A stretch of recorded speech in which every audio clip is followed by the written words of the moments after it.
Hello everyone, welcome to nursing chronicles YouTube channel. आज के इस वीडियो में हम अपकमिंग नर्सिंग ऑफिसर्स एग्जाम के लिए रैपिड रिवीजन की पॉइंट्स को देखेंगे। आज के वीडियो में हमने न्यूट्रिशन, बायोकेमिस्ट्री और माइक्रोबायोलॉजी सब्जेक्ट के की पॉइंट्स को कवर करने की कोशिश की है। चलिए वीडियो स्टार्ट करते हैं। आज का सबसे फर्स्ट पॉइंट है हमारा मैक्रोन्यूट्रिएंट्स आर। हमारी बॉडी के अंदर न्यूट्रिएंट जो होते हैं, एक तो होते हैं मैक्रो, दूसरे होते हैं माइक्रो। मैक्रोन्यूट्रिएंट के एग्जाम्पल आप देखेंगे तो वो होते हैं कार्बोहाइड्रेट, फैट और प्रोटीन। माइक्रोन्यूट्रिएंट के एग्जाम्पल की बात करेंगे तो उसमें आते हैं विटामिन और मिनरल्स। माइक्रोन्यूट्रिएंट इसेंशियल होते हैं, इनको ह्यूमन बॉडी के अंदर स्मॉल अमाउंट में ही सही लेकिन ज़रूरत होती है। नेक्स्ट है protein is necessary for body build. Body build के लिए प्रोटीन नेसेसरी होता है। नेक्स्ट है आरडीए मीन्स, आरडीए का फुल फॉर्म है हमारा recommended dietary allowances. RDA not applied on energy, only applied on food. RDA जो होता है वो फूड के ऊपर अप्लाई होता है, एनर्जी के ऊपर अप्लाई नहीं होता है। नेक्स्ट है total number of amino acids in human body, तो वो होता है 20। इसके अंदर से इसेंशियल अमाइनो एसिड्स होते हैं 9। नेक्स्ट है essential amino acids are not synthesized in our body but must be present in diet. Amino acid essential और नॉन इसेंशियल दोनों तरह के होते हैं। इसेंशियल जो होते हैं वो हमारी बॉडी के अंदर सिंथेसाइज नहीं होते, लेकिन यह डाइट के अंदर प्रेजेंट होने चाहिए। नेक्स्ट पॉइंट है हमारा food items rich in vitamin and mineral are called protective food. Protective food आप किसे कहेंगे? जो भी फूड आइटम्स जिनके अंदर की विटामिन और मिनरल ज़्यादा है वो कहलाते हैं। नेक्स्ट है क्वाशिरकोर के अंदर हमें फ्लेक्साइन देखने को मिलता है। नेक्स्ट है the synthesis of urea take place in the liver by the process called ornithine cycle या यूरिया साइकिल। यूरिया साइकिल या फिर ऑर्निथिन साइकिल जो होता है उसके अंदर यूरिया जो है वो सिंथेसाइज्ड होता है। इसके लिए लोकेशन है लीवर, और इसके बाद एक्सक्रीट होता है हमारी बॉडी से, वो होता है किडनी के थ्रू। नेक्स्ट है Joseph Lister introduced antiseptic surgery. Next point है Alexander Fleming discovered the drug penicillin. Next है Karl Landsteiner discovered the A B O blood group. A B O blood group जो है वो कार्ल लैंड स्टीनर ने discovered किया था। Next है hot air oven is a dry heat sterilization while autoclave is moist heat sterilization. अगर हम हॉट एयर ओवन और ऑटोक्लेव की बात करते हैं तो हॉट एयर ओवन जो होता है उसके अंदर जो हीट यूज में ली जाती है वो होती है ड्राई हीट। वहीं अगर बात की जाती है ऑटोक्लेव की तो ऑटोक्लेव के अंदर मॉइस्ट हीट यूज में लेते हैं। नेक्स्ट है temperature and time required for hot air oven sterilization. Hot air oven जो होता है उसके अंदर टेम्परेचर और टाइम अलग अलग होता है। आप देखेंगे यहाँ पर अगर 170 डिग्री सेल्सियस है तो उसके अंदर आपको टाइम 30 मिनट रखना है। 160 डिग्री सेल्सियस है तो यहाँ पर टाइम 60 मिनट रखना है। अगर 150 डिग्री सेल्सियस है तो यहाँ पर 150 मिनट्स लगेंगे। नेक्स्ट पॉइंट है हमारा Ziehl Neelsen stain is a rapid and practical method for detecting acid fast bacilli. Acid fast bacilli को डिटेक्ट करने के लिए जो स्टेन यूज में लिया जाता है वो है ज़िल-नेल्सन स्टेन। नेक्स्ट है T cells are responsible for cell mediated immunity. हमारी बॉडी के अंदर टी सेल्स जो होती है वो सेल मेडिएटेड इम्यूनिटी के लिए रिस्पॉन्सिबल होती है। इसी के साथ बी लिम्फोसाइट जो होती है वो ह्यूमोरल इम्यूनिटी के लिए रिस्पॉन्सिबल होती है, जो कि एंटीबॉडी मेडिएटेड इम्यूनिटी भी कहलाती है। नेक्स्ट पॉइंट है हमारा simple staining include crystal violet, safranin और मेथिलीन ब्लू। स्टेनिंग की जो टेक्निक होती है उसके अंदर से जो सिंपल स्टेनिंग टेक्निक होती है उसके अंदर 3 चीज़ें यूज में ली जाती है, क्रिस्टल वायलेट, सेफ्रानिन, मेथिलीन ब्लू। इनमें से कोई एक ही चीज़ यूज में ली जाएगी, बट ये 3 उसके एग्जाम्पल्स के अंदर आते हैं। सिंपल स्टेन टेक्निक के अंदर क्या होता है कि कोई एक स्टेन जो होता है उसे फिक्स करते हैं स्मीयर के स्लाइड के ऊपर, उसके बाद उसको वैसे ही रहने देते हैं, फिर रिंस करके ड्राई करते हैं और फिर हम माइक्रोस्कोप के अंदर देखते हैं, तो वो हमारी कहलाती है सिंपल स्टेनिंग टेक्निक। नेक्स्ट आता है हमारा Gram stain. Gram stain is a method of staining used to classify bacterial species into 2 large group, Gram positive bacteria और ग्राम नेगेटिव बैक्टीरिया। हम हमेशा पढ़ते हैं कि बैक्टीरिया जो होते हैं या तो ग्राम पॉजिटिव होंगे या ग्राम नेगेटिव होंगे।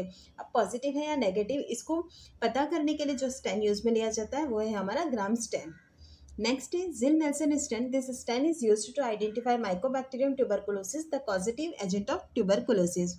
हमें एग्जाम में भी पूछा जाता है, माइकोबैक्टीरियम ट्यूबरकुलोसिस जो होता है वो टीबी का पॉजिटिव एजेंट है। इसे आइडेंटिफाई करने के लिए ज़िल-नेल्सन को यूज में लेते हैं।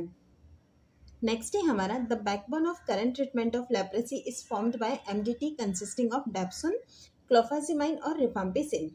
लेप्रेसी जिसे कि आप हैंसन डिजीज भी बोलते हैं, इसके ट्रीटमेंट के लिए जो सबसे फर्स्ट ड्रग इंट्रोड्यूस की गई थी वो थी हमारी डेप्सोन। लेकिन एट प्रेजेंट करंट प्रैक्टिस में जो यूज में लिया जा रहा है वो है एमडीटी, जिसे कहते हैं हम मल्टी ड्रग थेरेपी। इसके अंदर 3 ड्रग यूज में ली जाती है, एक है डेप्सोन, दूसरा है क्लोफाजिमिन और तीसरी है rifampicin.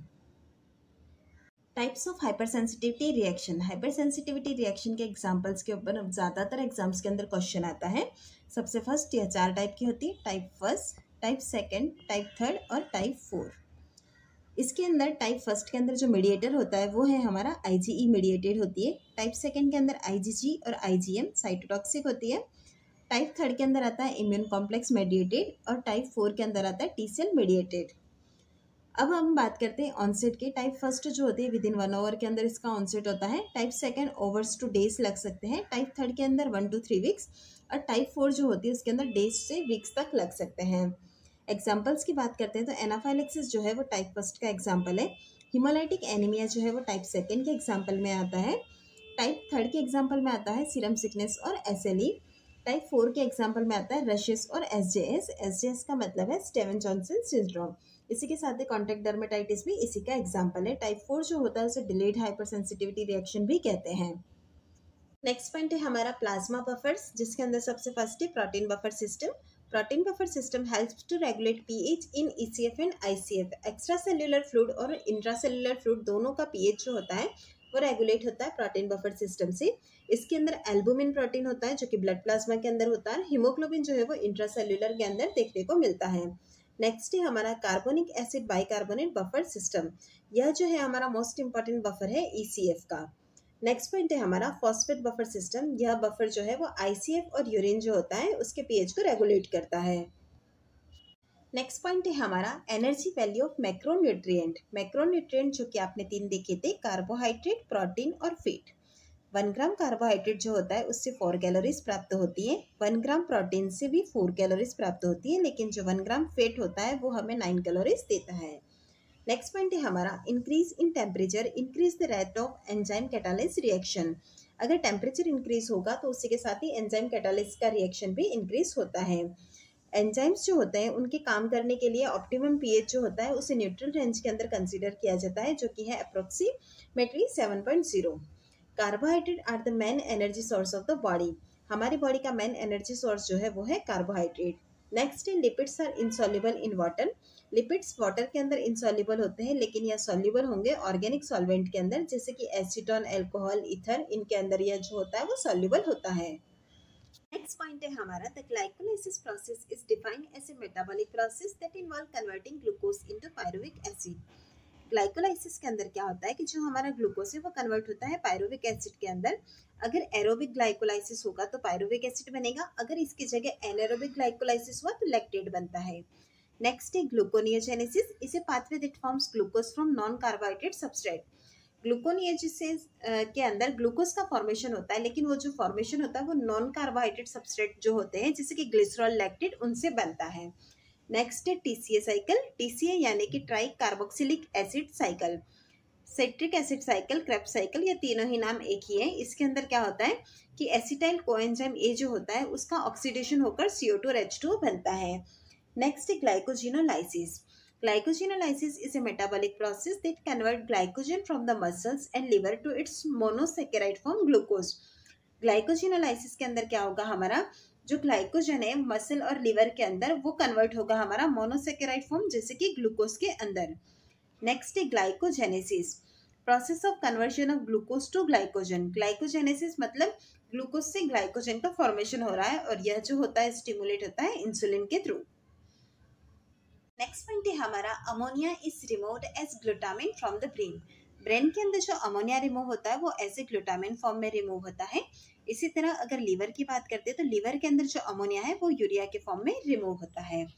The best way of increasing the nutritive value of pulses is germination. Germination के थ्रू हम जो पल्सेस का न्यूट्रिटिव वैल्यू है उसको इंक्रीज कर सकते हैं। नेक्स्ट है BMR, basal metabolic rate increases approximately 7% for every increase of 1.36 degree Fahrenheit in the body's internal temperature. अगर हमारी बॉडी का टेम्परेचर 1.36 डिग्री फ़ारेनहाइट इंक्रीज होता है तो वहाँ पर हमारा BMR इंक्रीज होगा 7%। नेक्स्ट है फेगोसाइटोसिस, जो कि सेल ईटिंग भी कहलाता है। इंजेक्शन ऑफ बैक्टीरिया और वायरसेस, इसके अंदर क्या होता है कि सेल जो होती है वो बैक्टीरिया और वायरसेस को इंजेस्ट कर देती है। It occurs only in specialized cell like macrophages and granulocyte. यह हमारी बॉडी की सारी सेल्स के अंदर नहीं होता है, कुछ स्पेशलाइज सेल जो होती है जैसे कि मैक्रोफेजेस या ग्रेन्युलोसाइट्स उनके अंदर होता है। नेक्स्ट है पिनसाइटोसिस, यह सेल ड्रिंकिंग कहलाता है। इसके अंदर क्या होता है कि it is a type of endocytosis. इसके अंदर जो लिविंग सेल है वो इंजेस्ट कर लेती है फ्लूइड सब्सटेंसेस को, इसीलिए इसको सेल ड्रिंकिंग भी कहते हैं। पॉइंट है हमारा, the bacteria which can be present in different form and shapes are called as pleomorphic bacteria.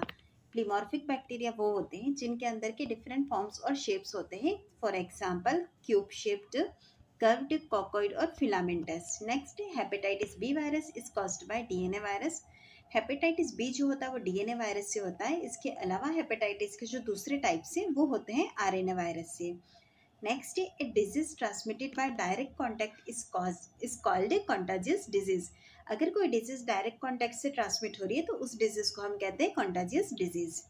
Next bacillary dysentery जो कॉमनली होती है वो शिगेला की वजह से होती है।